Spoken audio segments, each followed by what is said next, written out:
less expensive iPhone for the masses that I think most people will be buying. That'll be the first link below the like button. I go over all the new features and the more basics and things like that. These new phones are $999 and $1099 to start, and they go up from there, so they're very expensive. And they also put Pro in the name, which I have mixed feelings about.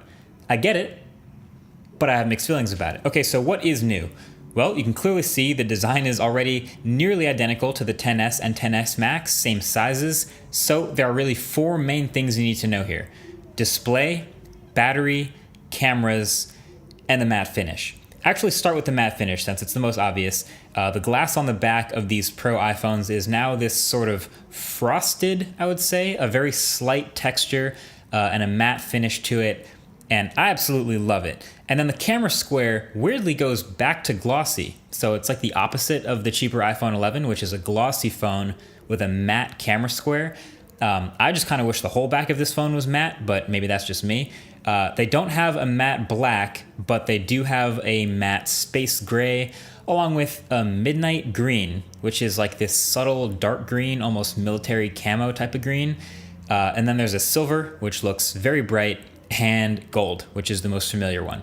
So yeah, matte dark gray, while it actually might scratch more easily, not sure yet, only time will tell. I gotta use the phone and put it through its paces, but matte dark gray, I think, first impression, love that. Okay, so display.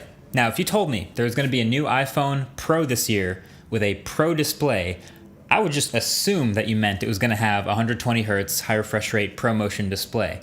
It does not have that, but it is a bit of an improvement from the iPhone XS Max. So it's now even brighter, bringing a peak brightness up to a ridiculous 1200 nits and creating a 2 million to 1 contrast ratio, so awesome numbers. And it's the same resolution OLED, same sizes, same notch and everything, very familiar looking display, but it's now even more impressive for watching movies and editing photos and videos, that type of thing. It's a better screen. 3D Touch is also now gone, but I, and I think many others, weren't really using it much anyway, and it's replaced with long presses instead of pressure-sensitive presses.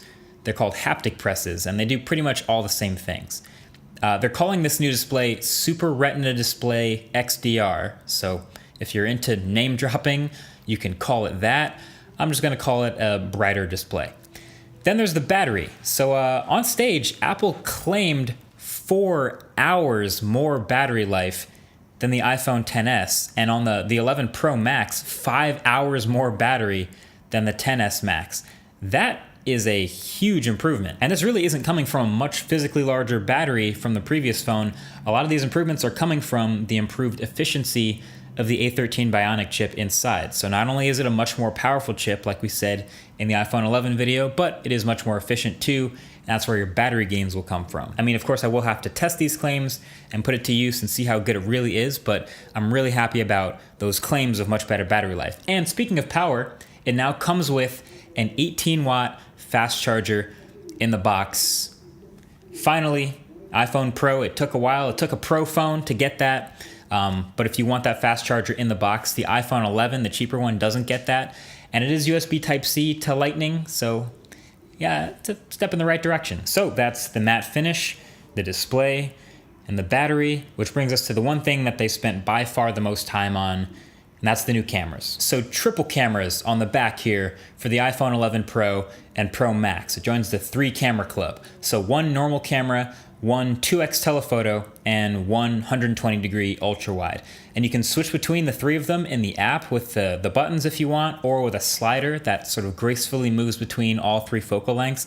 And they made a big deal about how they wanted to match the quality as well as possible between these 3 cameras, which I really hope is true. That sounds great. You can do 4K 60 FPS video from all 3 cameras, which is dope. And you can choose to do portrait mode from either the telephoto or the normal camera, which is awesome. I'm definitely gonna choose portrait mode from the standard primary camera way more often now that I'll have that choice. And yeah, we can just generally look forward to better images and better videos coming from computational photography, high dynamic range, and all sorts of image pipeline improvements that make this, quote, pro-level photo and video camera. And then there's a couple other little things I mentioned like in the last video, like better Face ID and slightly improved water resistance and a little bit more shatter resistant glass. But aside from that, that's basically it. for the iPhone 11 Pro. So when you hear that, you don't necessarily think, oh, there's a whole ton of things that all stacked and added up to make this worthy of a Pro level name. But it really just feels like they added the Pro name because that's what's hot right now. Maybe that's a rant for a whole nother video, but like all these other features they could have added that would have made me think it's fine to name it Pro aren't there. Like there's no reverse wireless charging. There is no high refresh rate Pro Motion display. There is no USB Type-C. That would have been kind of Pro. There is no Apple Pencil support. There's no in-display fingerprint reader. There isn't even any like special little bits of software that are tossed into the Pro version to make it at least feel more Pro, kind of like they did with iPad OS on the iPad Pro. Like if you're not going to do any of that, Apple, you know what would have at least felt a little more Pro on the Pro iPhone that you have a big camera focus on? Putting the camera settings in the camera app instead of keeping them buried separately in the settings app. Little things like that, possibly the most basic thing they could have done really here to show that they're thinking about pros that take all kinds of photos and videos. But that's not here either. So it's not a bad phone at all. Honestly, this is probably going to be one of the best performing phones of the whole year. Might have some of the best battery life of any phone this year. And on top of that, it'll probably have one of the best displays. And I just freaking love that matte finish. But I guess it's just my expectation of the word Pro that makes me feel like I should expect a bit more on top of that, but I guess that's just me. That's just the way I feel. Bottom line here is this. To sell you this phone, Apple is banking on you wanting to take the best photos or videos of any phone. They want this to be the best camera in any smartphone. It's clear from the presentation and any ad you watch. And if you take a lot of videos, I think it will be. Now for photos, that's debatable. You know, the Pixel 4 is right around the corner. Huawei's new flagship is about to come out, so that's a tougher sell. But this Pro iPhone upgrade is all about these cameras.